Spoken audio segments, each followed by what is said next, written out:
누구예요? 라고 다 물어보잖아요. 아, 예. 네. 누구예요? 말할 수 없습니다. 네, 일론 머스크가 나야. 테슬라 대 웨이모라고 그냥 할게요. 누가 이기든 이기는 편 우리 편. 아닙니다. 뭐 소비자가 뭐 무슨 뭐 테슬라가 짱이에요 이럴 필요도 없고요. 돈의 흐름을 이야기하다 보면 언젠간 대박 날지도. 안녕하세요. 저는 토스증권의 송지민입니다. 투자자분들의 투자 관점을 확장하기 위해서 밸류체인에 대한 이야기를 할 건데요. 이야기를 해주실 거물급 인사를 모셨습니다. 모카의 김한용 대표님이십니다. 와, 되게 딱딱하고 되게 야 이렇게까지 어렵게 소개를 하신다고 저 그렇게까지 대단한 사람은 아니고요. 아 세상에. 네 안녕하세요. 133만 구독자를 앞두고 있는 모카 김한용입니다. 그리고 저희 투자를 전문적으로 또 짚어주실 저희 토스증권 애널리스트 한상원님을 모셨습니다. 안녕하세요. 안녕하세요. 상원님 자동차 좋아하신다고. 아, 네, 저 자동차 좋아하죠. 개인적으로도 좋아하고 일로도 토스증권 합류하기 전까지 사실 제가 2차 전지를 담당하는 애널리스트였어서 그랬어요? 전기차를 워낙 밀접하게 보기도 했고. 네. 그러면은 모카 좀 평소에 보시나요? 아, 애구독자죠. 애구독자. 아 그렇죠. 구독, 좋아요, 알람 설정 다 하셨어요? 아, 구독만.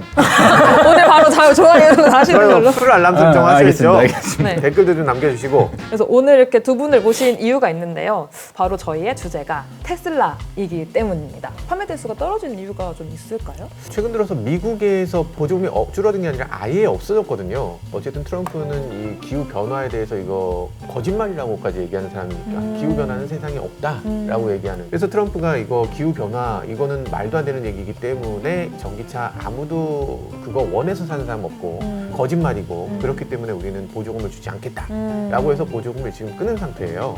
근데 갑자기 끊어지니까 거기서 가장 인기를 많이 끌었던 테슬라가 이제 조금 피해를 입게 되는 거고, 작년 말에는 4분기에는 그래도 오히려 그 효과로 더 많이 인도를 하기도 했어요. 그때 당시 마지막이니까 이제 마지막 보조금을 네. 타고자 많은 사람들이 작년 4분기에 구매를 많이 했고, 그러다 보니까 오히려 그 기저효과랄까 그런 것들이 작용하면서 작년에 비해서 좀 떨어지는 효과가 더 크게 느껴지는 것도 4분기 있어요. 때는 좀 올라왔었는데 그거에 비해서 또 그 많이 기준으로 떨어졌다. 생각해보니까 1분기는 떨어지는 것으로 그렇죠. 보인다는 그리고 것이죠. 그게 떨어진 게 전 세계적으로 떨어진 거라고 볼 수는 없고요. 유럽이나 일본이나 뭐 다른 나라들은 다 늘었습니다. 미국만 떨어진 건데 테슬라의 1등 시장이 미국이다 보니까 그렇죠. 그 효과가 크게 작용한 거고요. 또 수익성도 되게 중요할 것 같거든요. 어쨌든 재고가 있으면 수익이 떨어지는 거고 투자는 그런 수익성을 반영하다 보니까 그 수익성에 관련해서는 어떻게 보고 계세요? 상원님? 판매가 조금 저조하기는 했지만 사실 수익성 자체가 그렇게 나빠졌을 거냐라고 보여지지는 않아요. 아. 왜냐하면 수익성 같은 경우에는 이제 자동차 가격을 내리면 내릴수록 낮아지는 건데 테슬라가 실제로 내려왔고 그쵸.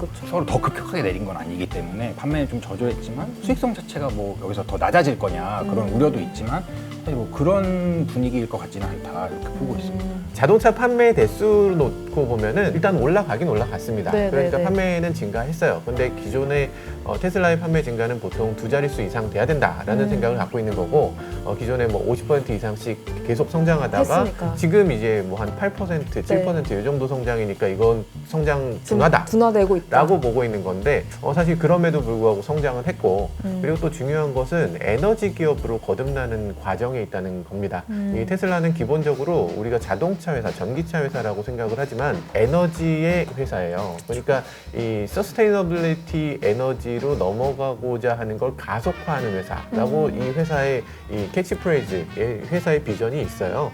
기본적으로 이건 전기차는 그 과정 중에 하나의 역할이고, 피지컬 AI에서 가장 앞서간 회사가 또 테슬라이기 테슬라죠. 때문에 이런 것들이 결국에 선순환 구조를 만들어서 네. 테슬라의 미래는 밝지 않을까라고 생각하는 게 맞을 것 같아요. 그러니까 한 가지 이 자동차 판매량만 볼 게 아니라 요 넓은 것들을 다 같이 보면서 네. 이 테슬라를 바라보면 그 네. 미래를 좀 더 잘 그릴 수 있지 않을까 하는 그래서 생각이 들어요.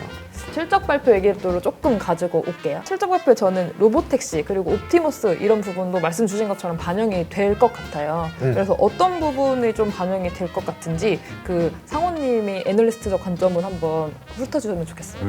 아마 투자자분들이 궁금해하는 이야기들이 실적 발표 어닝콜, 컨퍼런스 콜에서도 많이 얘기가 나올 텐데 로보택시 같은 건 이미 텍사스 일부 지역에서 시작을 했잖아요. 그래서 이런 것들이 잘 되고 있는지, 그 데이터 잘 쌓고 있는지, 그리고 얼만큼 운행 대수 앞으로 늘릴 거고, 원래 그리고 지난 실적 발표에서 계획도 이제 텍사스 내에서도 넓히고 네, 텍사스 외 지역으로도 할 거야라는 얘기를 했거든요. 그래서 그런 것들에 대한 이야기, 그리고 궁극적으로는 아직까지는 그 안전요원이라고 하는 사람이 타 있거든요. 네. 이 분들을 네, 이제 웨이모처럼 언젠가 이제 딱 제거해서 정말 저희가 생각하는 자율주행이라는 개념에서의 로봇 택시가 될지 이런 부분들에 대한 관심이 많을 것 같고 네, 네. 지금 상황에서 그럼 로보택시가 어떤 일을 하고 있느냐?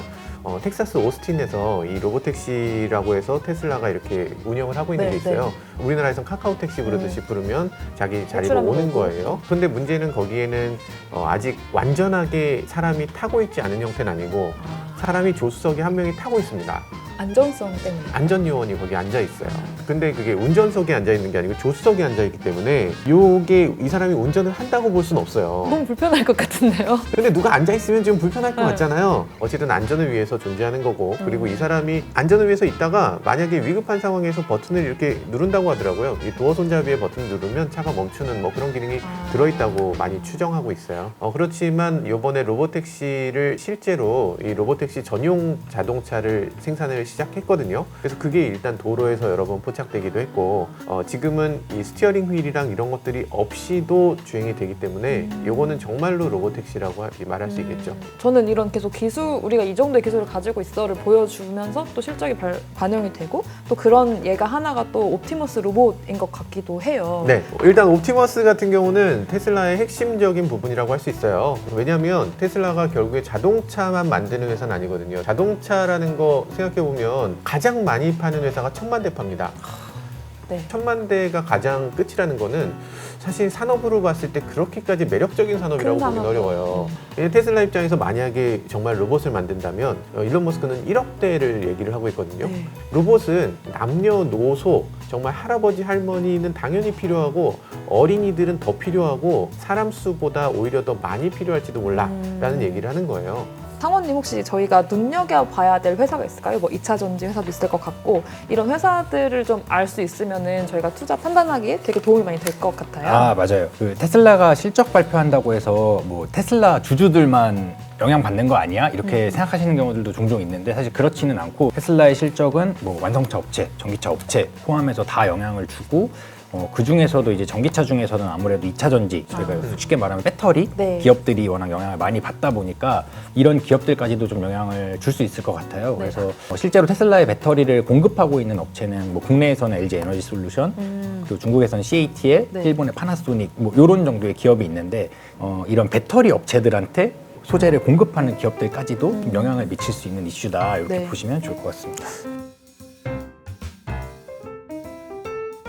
그래서 근데 제 친구들 사이에서는 테슬라의 가장 큰 리스크는 일론 머스크야 이런 얘기들을 진짜 많이 해요. 말 하나마다 막 주가가 흔들리는 경험들이 이제 있으니까. 2024년 말에 네. 사실 테슬라가 공식적으로 이제 트럼프를 지지하고 그쵸. 나서면서 맞아요. 근데 그때 저 좀 기억나요. 근데 결국에는 트럼프가 당선이 되고 나서 정부 효율부라고 하는 도지에 가서 네. 더 많은 일들을 하고 조금 테슬라 뒷전에 있고 또 역으로 그런 정치적 발언들이 오히려 테슬라에 대한 반감을 일으키거나 불매운동이 일어나거나 이런 사례들이 있었거든요. 네. 그래서 그러면서 이제 주가가 내려오는 그런 사례들이 가장 이제 최근에 있었던 네. 편집장님은 일론 머스크에 대해서는 어떻게 생각하고 계시나요? 지금 가장 큰 리스크는 일론 머스크의 입이라기보다 일론 머스크가 사라지는 게 훨씬 큰 리스크입니다.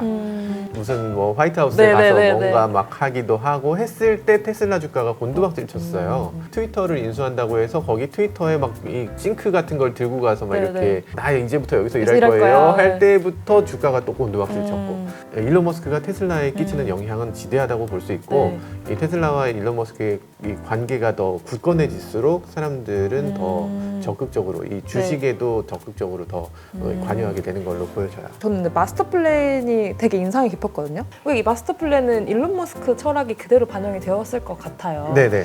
최근 행보를 보면은 조금 하나씩 합치고 있는 모습이거든요. 네. 그래서 예를 들어 XAI와 X죠 트위터를 합치고 다시 최근에는 스페이스 X와 요 XAI 플러스 트위터를 하나로 합치고 네, 이런 일들이 실제로 나타나고 있는 상황이고 그래서 시장에서는 궁극적으로는 스페이스 X와 테슬라도 합쳐지는 거 아니냐라는 오. 네, 그런 이야기도 나오고 있습니다. 그렇게 하면 정리해 보면 돈을 이만큼 벌어서 나는 우주에 갈 거야. 이런 수많은 시도를 해오면서 결국에는 그 꿈에 점점 가까워지고 있는 것 같아요. 몽상가일지도 모르겠지만 또 자기 꿈을 향해 나아가는 되게 또 현실적으로 나아가는 전략가라는 생각도 드는데요. 근데 그런 전략 중에 하나가 또 자율주행이라는 게 있을 것 같아요. 그래서 저희가 이제부터 또 자율주행 얘기도 한번 자연스럽게 해보면 좋을 것 같습니다. 알겠습니다. 아, 이것도 할 일이 많은데. 자율주행은. 제일 많죠. 아, 제일 많은데. 그런데 도대체 자율주행 하는데 자율주행 개념이 좀 잘 안 서거든요. 이 자율주행 레벨을 우리가 5개로 구분을 해요. 그러니까 0이면 아예 자율주행이 없다. 이 자동차는 그냥 오로지 사람이 다 운전하는 사람으로. 거다가 0이고, 그리고 자동차가 조금 어시스트하는 걸 1, 2, 3, 4로 나눠놓은 거예요. 얼만큼 어시스트를 하느냐. 차가 조향도 해주고 가속 감속도 해주고 앞차와 거리도 맞춰주고 이런 걸 해주면 레벨 네. 2입니다. 레벨 3가 되는 순간부터는 이 운전의 책임 자체를 운전자가 지는 게 아니라 운전 책임을 제조사가 진다라고 오. 책임 소재가 넘어가기 때문에 네. 그러니까 레벨 3라는 것으로 넘어가지 않으려고 노력하죠. 리스크를 감당하고 싶지 않아서 그런 거. 내가 그걸 책임져야 돼? 라는 거죠. 아. 최초에 있었던 그런 어댑티브 크루즈 굉장히 형편없는 그런 것들도 레벨 2인데 테슬라는 내가 버튼을 눌러서 끝까지 가서 주차까지 해주는데도 얘도 레벨 2다. 같은 레벨이다. 라는 얘기잖아요. 말이 안 되는 거 말이 안 같은데요? 되죠. 그래서 이 레벨로서 자율주행 단계를 나누는 거 실제로 자동차 업계에서는 사용이 안 됩니다. 아. 그런 식으로 사용하는 경우는 없어요. 근데 제가 알기로는 테슬라 대 비테슬라 좀 이렇게 구도가 있다고 했는데 상호님도 이런 부분 좀 말씀 부탁드려요. 네, 그러니까 저희가 직관적으로 느끼기에는 자동차가 어떻게 생겼고 어떻게 주행하고 사실 이런 게 저희가 더 친숙하긴 하지만 기업들이 사용하고 있는 기술로 보면은 명확하게 좀 갈리긴 하거든요. 테슬라는 이제 카메라만 사용해서 네. 이 자율주행을 구현하겠다에 가깝고 네. 웨이모, 뭐 말씀드렸던 죽스 이런 서비스들은 카메라도 있지만 레이더 같은 다른 센서들을 같이 복합적으로 사용하면서 방향성이 명확하게 조금 갈리고 있고요. 네. 센서를 통해서 상황을 그렇죠. 다 파악하고 혼자 파악하고 이제 판단해서 운전까지 그쵸. 해야 되잖아요. 근데 그거를 테슬라 같은 경우에는 이제 엔드투엔드라고 해서 하나의 AI가 하나의 시스템으로 그렇죠. 그리고 웨이모 같은 경우에는 이걸 모듈화 해가지고 이건 여기, 요거, 여기, 요거 이렇게 여기, 계속 여기. 다음 단계로 넘겨가면서 네, 네, 하고 네. 있거든요. 네. 그러니까 제가 개인적으로 느끼기엔 어떤 느낌이었냐면 테슬라는 카메라는 사람의 눈이잖아요. 네. 그리고 사람의 뇌도 하나잖아요. 그러니까 사람을 뭔가 만들어. 복제해 나가는 사람처럼 하나의 신경망으로 네, 연결된 할 수 있는 사람처럼 그런 그 사람의 운전을 만들어가는 느낌이었다면 좀 다른 서비스들은 기계의 운전인 거죠. 결국 사람보다 더 뛰어난 많은 센서라든가 그 판단도 하나의 뇌가 아닌 여러 특화된 뇌들을 활용해서 한다. 그래서 개인적으로는 조금 그런 생각이 들어서 기술적으로 뜯어보면 이건 테슬라와 논테슬라로 봐야 되지 않나 이런 생각이 들어요. 근데 그럼 결국엔 테슬라가 좀 더 효율적인 거 아니에요? 그 기술적으로 보면?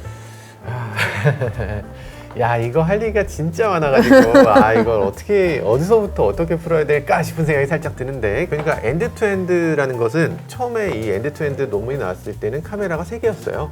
카메라 3개를 앞에다 붙이고 얘가 자율주행하라고 했더니 그냥 자율주행이 되더라. 다 계산을 하고 딱 판단을 해서 가더라. 그게 아닙니다. 아, 그게 아니군요. 제가 다른 잘못 얘기예요. 알겠었군요. 그러니까 딱 그게 관점의 차이입니다. 아. 그러니까 계산을 하지 않는 거예요. 아. 계산을 하고 그걸 컴퓨터한테 주는 게 그동안의 관점이었다면 이제는 계산을 하지 않고 컴퓨터한테 주는 거예요. 일단 컴퓨터가 우리보다 똑똑하다는 걸 가정하고 만들어진 거죠. 아, 지가 스스로 이렇게 되는 거죠. 학습하면서 계속 그거를 판단해 간다는 거잖아요. 정확하게는 요것도 다른 얘기인데요. 정확하게는 뭐 하나 맞는 게 없어.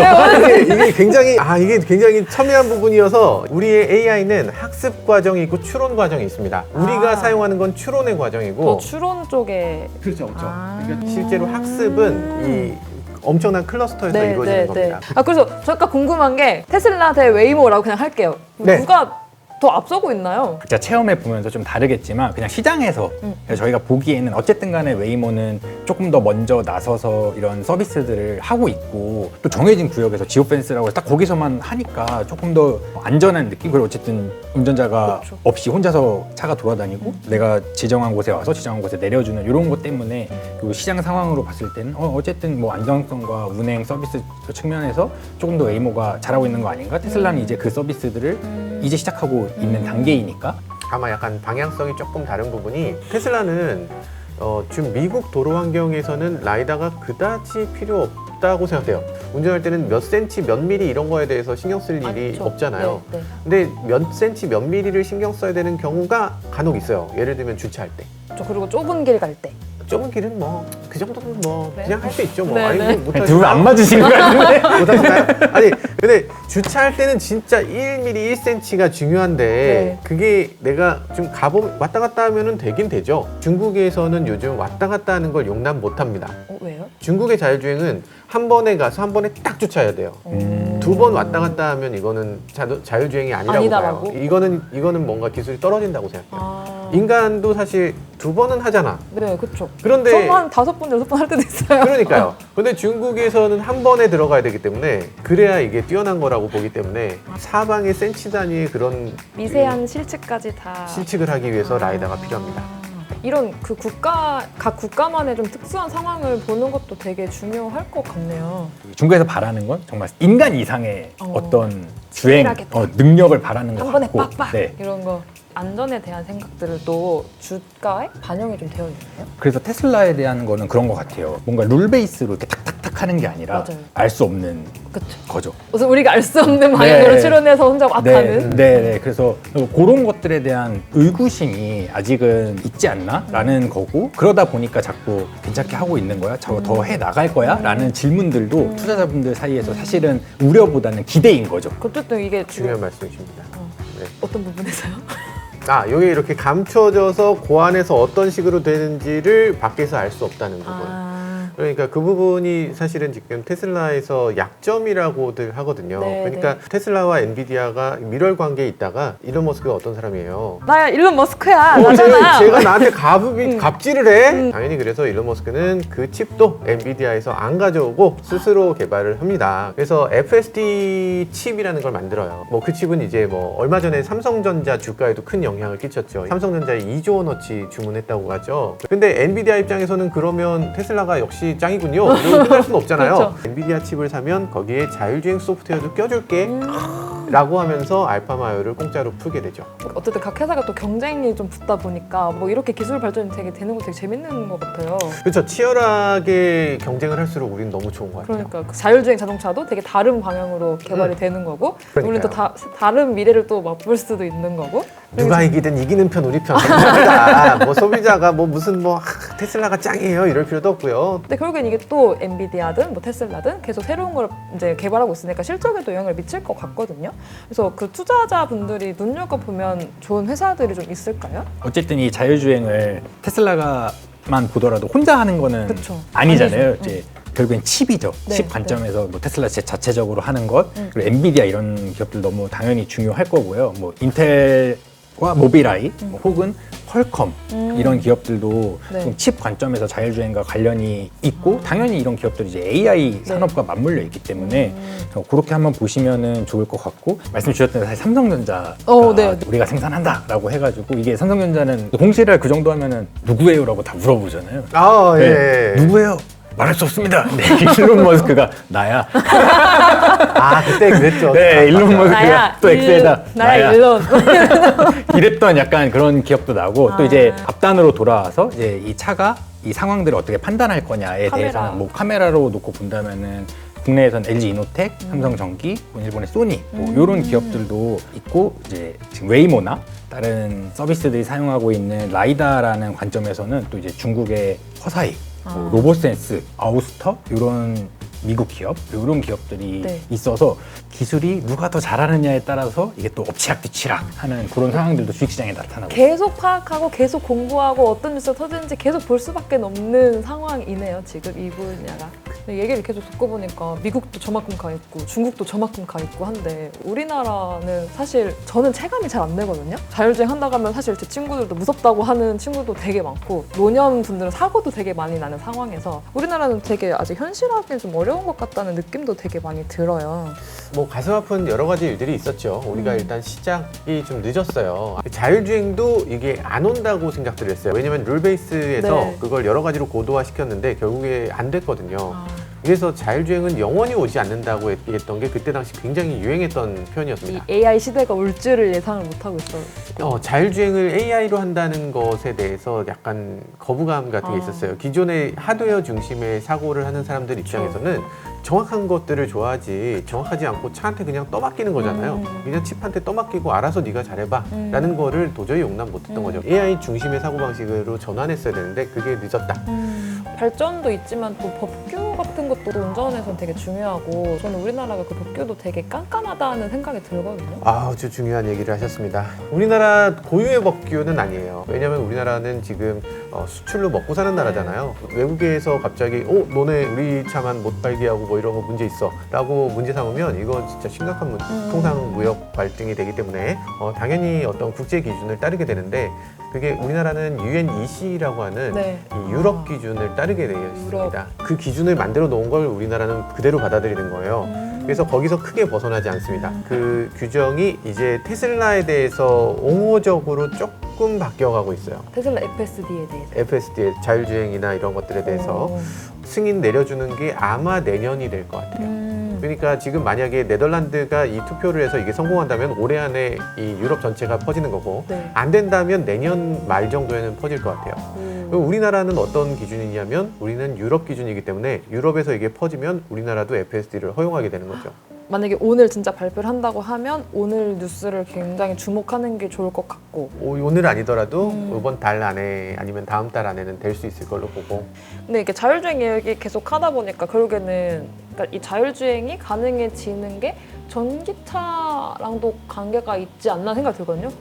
그렇죠. 네. 많이들 그래서 그렇게 생각하시더라고요. 연관이 있는 거는 맞죠? 전기차랑 자율주행에게.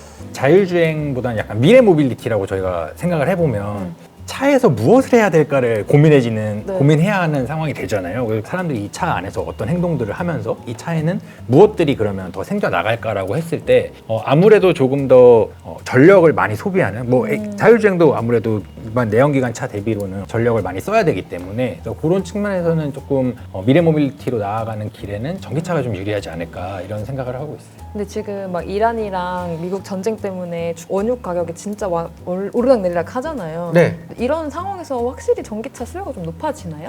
전기차 수요 당연히 높아지고요. 그리고 우리나라 지난달에는 지금 사상 최고 전기차 판매 실적을 올리기도 했죠. 지금 전체 판매에서 23% 정도가 전기차가 됐다라고 네. 얘기할 정도니까요. 이 정도면은 이제 조금만 더 있으면 정말로 전기차가 이 대세로 자리 잡는 것도 머지않았다는 생각이 들어요. 유가가 오르내릴 때마다 더 전기차 입장에서는 좀 좋다.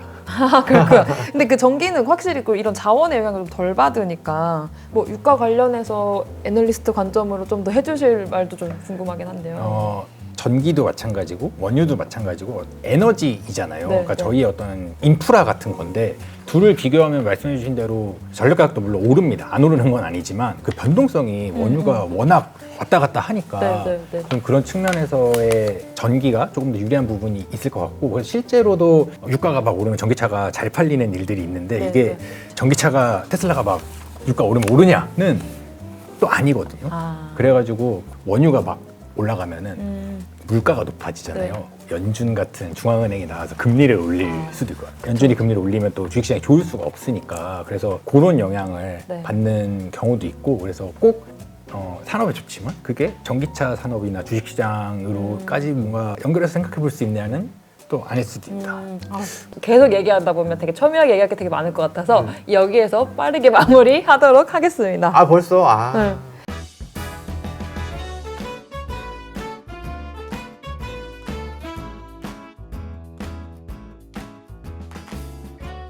네, 저희가 테슬라에서 시작해서 일론 머스크를 갔다가 자율주행 갔다가 또 전기차까지 그리고 마지막에 원유의 얘기까지도 했는데요. 오늘 이야기를 해보니까 두 분은 어떤 느낌이 드세요? 한번 정리를 하자라고 한다면?